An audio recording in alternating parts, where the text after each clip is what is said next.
Greetings, folks. It's Noni and Bobo again. So, I mentioned in one of those shorts we did that Nani's going to be doing one on nutrition and her health journey, how she's overcome some of her health issues. And so, here's Nani.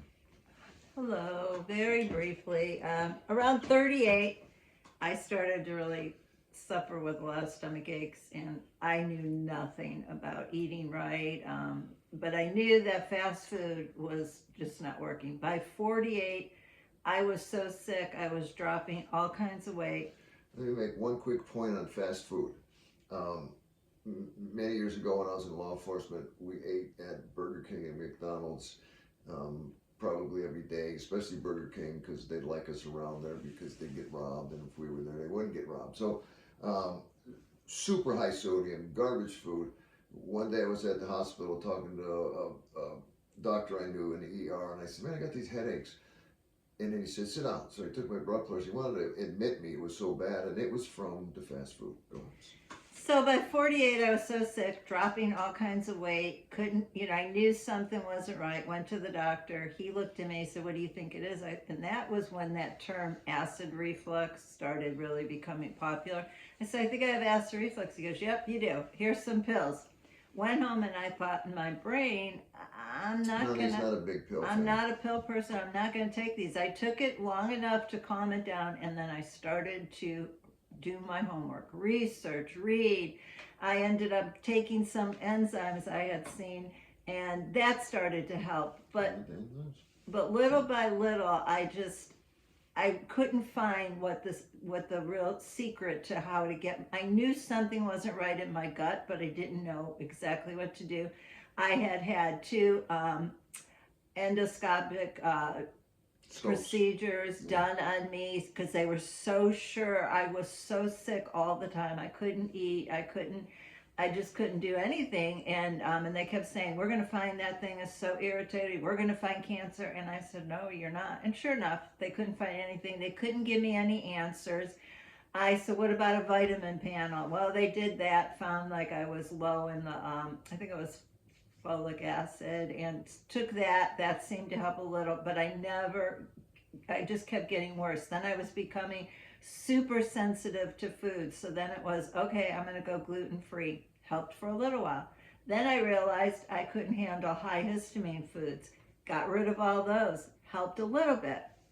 But meanwhile, my diet was about this small. I became what I finally found a doctor that started to help me. He asked me, how would you sum it up? I said, I'm in a food prison. I was afraid of food. We had to stop. We had to limit our travel once we got rid of our campers because it was so difficult to find restaurants that we could eat at that wouldn't affect her. And I got to where I would go to people's homes, but I wouldn't eat anything because I was terrified. I hated how I felt. And it really was a prison for me. And finally, because people think you're a food snob. Yes, and that's what people couldn't understand. What do you mean gluten-free? Oh, what do you mean this? I mean, I couldn't even look at spaghetti sauce without probably getting sick. I could not do anything acidic. Everything I loved, being Italian, I loved Italian food. Had to give it all up. Some of the best sauce there is. So actually, it was very, very little bit of food. And then even then, the allergies, or I wouldn't even call them allergies, sensitivities just kept increasing. And finally, my son had gone to a functional doctor. And I said, I'm going to try that. And sure enough, I feel like right now, today, that has been the one thing that is making a difference. He did a urine analysis, a whole blood. When the blood work came back, he said, "Oh, you're really high in vitamin B." I said, "I don't take vitamin B." Come to find out, I was not absorbing any nutrients. I was diagnosed with a leaky gut dysbiosis, meaning my gut was just a mess in there. And I knew all this, and I was just throwing... Because she ate too many M&Ms when we were younger. That could be. But I kept throwing things at it, saying, well, let me try this, and let me try that.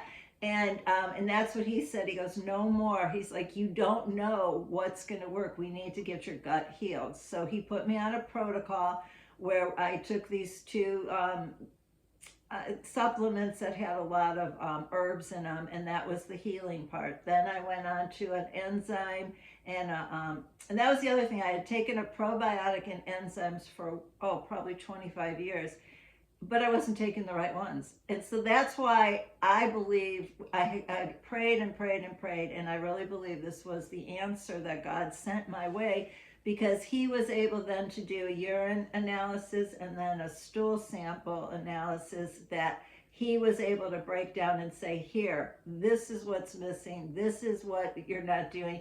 So after this protocol, when I went to go see him, he asked how I was doing, and I said I was doing a whole lot better. I actually ate a whole plate of spaghetti and meatballs. And you don't know how exciting that was, because I hadn't touched that stuff in so many Functional years. medicine is way different. Functional doctors, most people have never even heard of them. They take different approaches. They look outside of the box. Because I have friends, close friends that are doctors, love them, but they only know what they know in their specific bailiwick, right? Their wheelhouse. They know, this is what I do. I'm a cardiologist. I'm an internist. This is what I do. And they don't really necessarily look out of the box. And without getting that specific testing, I was just, I would read something like, oh yeah, maybe that'll work. Buy that, stay away from that food. Do this, do that. And there's a million things out there. You all know that. You can research, and you get to where you don't know what to do. Well, finally, I was taking handfuls. I was doing smoothies thinking I was doing a wonderful thing. Oh, I was getting my protein. Well, I couldn't handle the protein. My body was not absorbing fats, proteins, nothing. So all I was doing was aggravating that gut more and more, thinking I was doing all this wonderful stuff. So right now, and I'm still in the process, we're still figuring things out, but right now I basically really only take 3 things, and one of them is an enzyme, and it's to absorb fats, and that has made a huge difference. The other thing I started taking on my own was the magnesium, because that I wasn't sleeping either. So I had a whole host of things going on that were aggravating each other. If I was getting 3 to 4 hours of sleep, I was doing good. So the magnesium helps to relax and helps me to sleep. The other one that's made a huge difference is the probiotic. I was always taking a probiotic, but now I'm on this probiotic. I don't know if you can even read it. It's a symbiotic. And that has made a huge difference. So that, for me, if I could plug one thing, it'll be a functional doctor.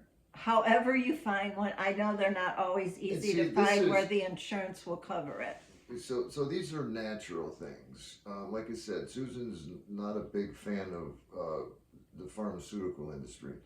So many of these things, like what's the one they wanted me to take all the time for statins? The acid reflux. I don't know what it's called.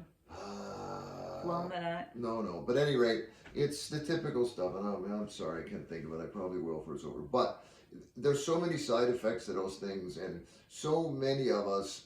I worked in the medical field. So many people think doctors are God, and we need them. Don't get me wrong, but they only know what they know, and if you have specific problems, they're going to throw some specific stuff at you that they've been trained to do, but they don't always going to work for you. You got to do what Noni does, and if you want to be healthy, you've got to do your research.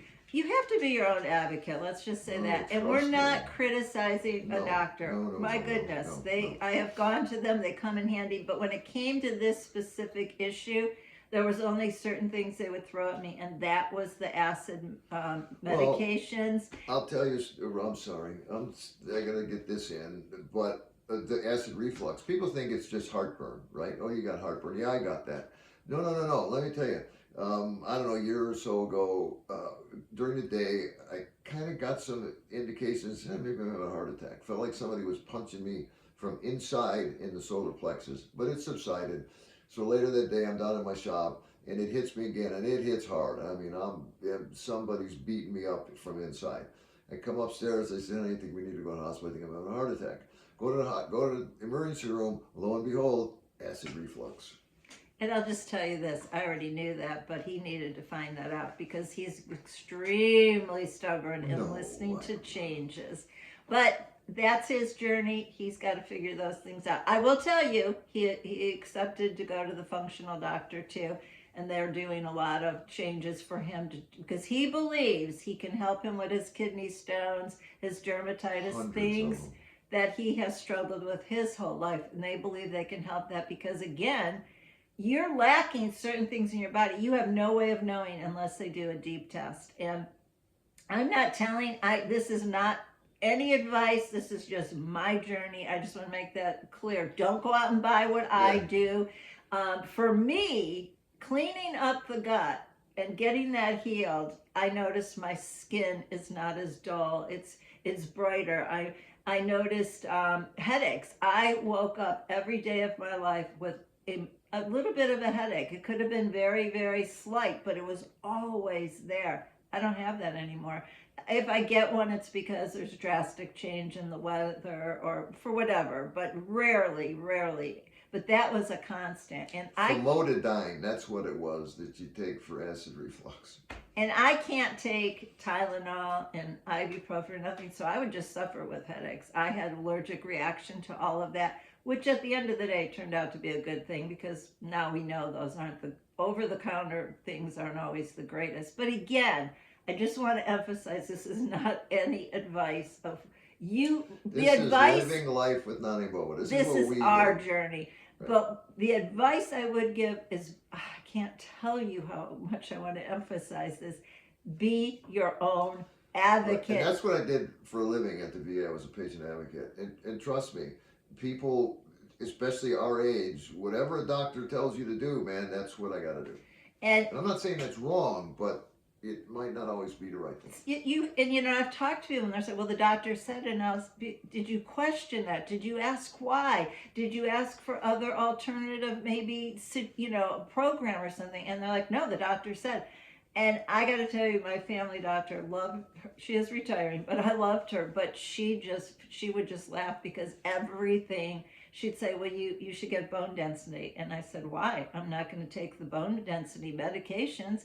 And she's like, okay, then it was, you should do this, you should do it. And I would say, no, I do what I feel is comfortable with me. I am not by any means telling you not to get a bone density test. I'm not telling you not to take your acid medication. Whatever you have to be convinced in your own mind and heart what is best for you. And it's regardless of what anyone else says, even what a doctor says. I mean, you do your homework, I guess, at the end of the day. You have to do you. I mean, if you're happy with where you are, then fine. But I know there's a lot of Absolutely. folks out there that are not happy with the way they're feeling health wise. And you have to. If you've always do what you've always done, you'll always get what you always got. So I will tell you that, and I'm just going to say this, and hopefully it's okay, is for me for sleeping, I tried everything under the sun. I did the melatonin. I did, Gummies, baby. I did everything. And finally, he got his medical marijuana card for his You arthritis. don't smoke it, by the way. No, we do the gummies, but he's like, try the gummy for sleep. I have for a solid year now slept like nobody's business. And Like I said, never more than 3 or 4 hours. Again, not promoting that. That's No. just what worked for me. People will roll their eyes, criticize That's that. okay. But that's okay. I had a hard time with it. I was thinking, oh, that's not a good thing, not a good thing.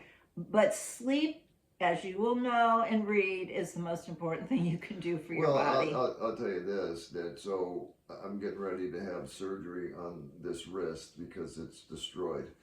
They're taking some bones out and fusing this and that. So I'm in constant pain. And certain strains of the gummies with CBG, low THC, high CBG, high CBD that are good for pain.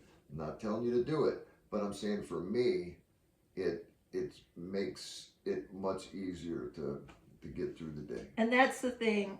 like he mentioned, I mentioned, we're going to keep on mentioning it. It is our journey, our life, but we chose to share it. And if there might be, you might get one nugget out of that or Or just more. encourage you to think from it, look at life from a different angle, from a different view. I've always taught my kids, if you drop something on the floor and you can't find it, don't stand in one place, move and look from a different angle, you might see it. So this is what we're trying to get you to do, to encourage you to just open up a little bit and maybe look at something from a different angle. And that's what we've done. And stay, like we've talked about being active in retirement. Well, also, how many, we don't like the word elderly, but elderly Can't people, think of a better how many drugs are they on? It breaks my heart. How many conversations will you have standing in line with another elderly person, and I've got this, I've got that, I've got that. I'm not saying it's their fault, You don't have to live like that. but you can find answers. And for us, one of the first steps is stop saying I'm old, and we got to rewire your brains. You got to stop saying you're old. I mean, I'm 72 and I don't claim it, right? It's just a number. And the other thing, part of why we never ate out was because I would get sick, but the other part is I do like to control my food. I like to know who's cooking it. I like to know that I can She season likes to it. control a lot. I am of a things. control freak, yes. But for my food, I will spend a lot of money on supplements and food because that is vitally important to me. More so than clothes or makeup or any of those things. Oh, It's what goes inside and how I feel. And I can get up at, so that was just the whole, I personally just wanted to talk about that to encourage you. Take your health seriously. Don't just let someone else make your decisions. Be your own advocate. Be an advocate, and just encourage you to do that. So I appreciate you listening to us. If you liked what we have to say, subscribe, thumbs up, comments. We love comments. And so we thank you for your time. God bless y'all, and I just hope you have a good rest of your day.